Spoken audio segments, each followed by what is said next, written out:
Okay, stop talking. Doesn't he have All right, stop talking. All right, ladies and gentlemen, I think you knew this coming in, that if you mix an acid and a base together, it forms a salt and a water. Look at the anion for the salt is always from the acid. The cation of the salt is always from the base. Okay. Now, we're talking about soluble salts. So that's what we need to worry about. And there are three types of salts that we're going to talk about. A neutral salt, and that is the salt that's formed from a strong acid and a strong base. It is completely neutral, and that would be the kind of salt that you are most familiar with.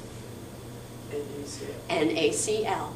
It comes from the strong NaOH and the strong HCl, and when you add them together, NaCl has a pH of 7. So if somebody asks you what the pH of a neutral salt is, you have my permission to just say 7.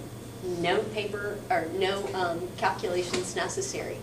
It is not the case with a basic or an acidic salt. And this just kind of makes sense, and I'll show you why in a minute. If you have a weak acid and a strong base, the salt is basic. Here is a weak acid, and in solution, remember it is in equilibrium. So there are a lot of these and very little of these floating around. Here is a strong base, which goes to completion. There are a lot of these and very little of these. Therefore, there are excess OH. It makes a basic salt. Likewise, if you have a strong acid and a weak base, there are more protons in the solution than there are hydroxide ions. All right. So what we're going to be doing today is finding the pH of salts and the reaction that occurs when you add a salt into solution. So we're going to take any salt that we're needing to talk about, and we're going to put it into solution in a process called hydrolysis, and we're going to figure out the pH of that salt. All right. So it's the reverse of a neutralization reaction. And it's the reaction is always written in net ionic form for all soluble salts.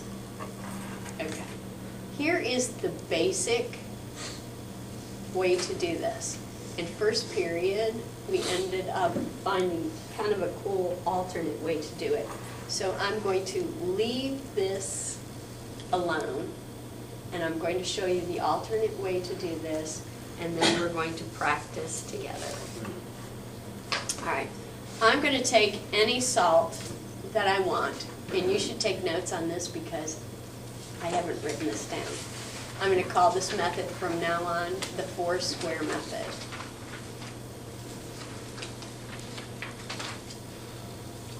So step 1 for your 4-square method is to take a salt. I'm going to take sodium cyanide as my salt. Then I'm going to draw my little 4-square thing. All right, so my first step is to determine the parents.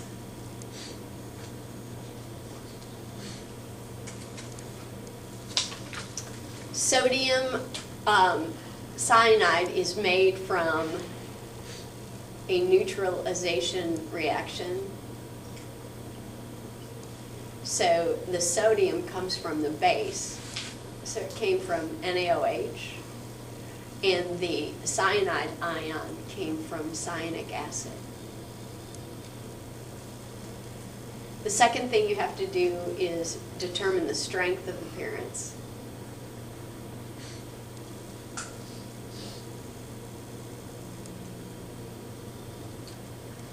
This is one of my dyslexic nightmare words. Is that spelled correctly? No. Okay. I can never tell. All right. Strength is Okay. hard. NaOH, strong or weak? Strong. HCN, strong or weak? Weak. Weak. Okay. The next thing you do is cross out the strong. Okay. If it is a strong base, you cross out the cation. If it's a strong acid, you cross out the anion. So crossing out the cation. And then you're going to write the reaction. Okay, these are the reactants, this row. These are the products, this row. All right. So every single hydrolysis reaction contains water. Write that down. So every single hydrolysis reaction contains water. So Oh. write the water first. Here is your reactant row. Here is your product row.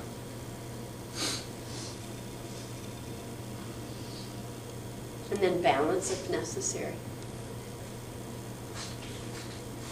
It's not necessary in this one. So here's the hydrolysis reaction. Is this salt going to be neutral, basic, or acidic? Basic. It's got free range hydroxides. Therefore, it must be basic. Okay, let's, you should have picked up as you walked in some practice problems. I'll do one more for you, and then we can work on these together. Let's do NH4 and O3.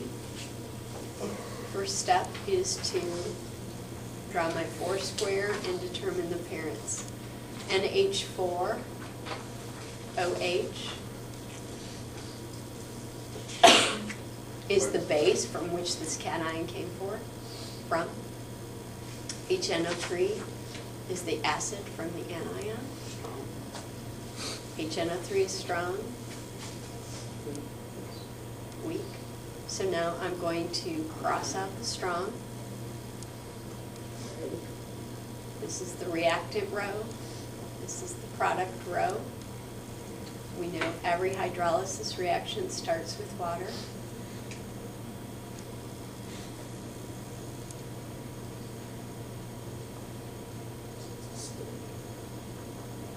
So it is indeed acidic.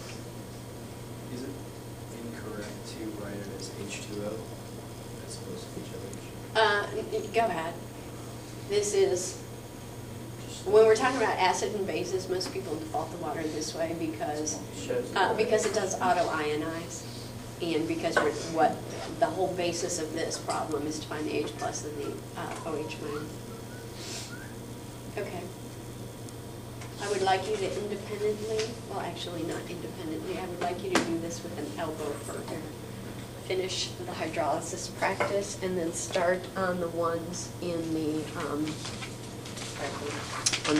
So notes. this isn't due anytime? Nope. Okay.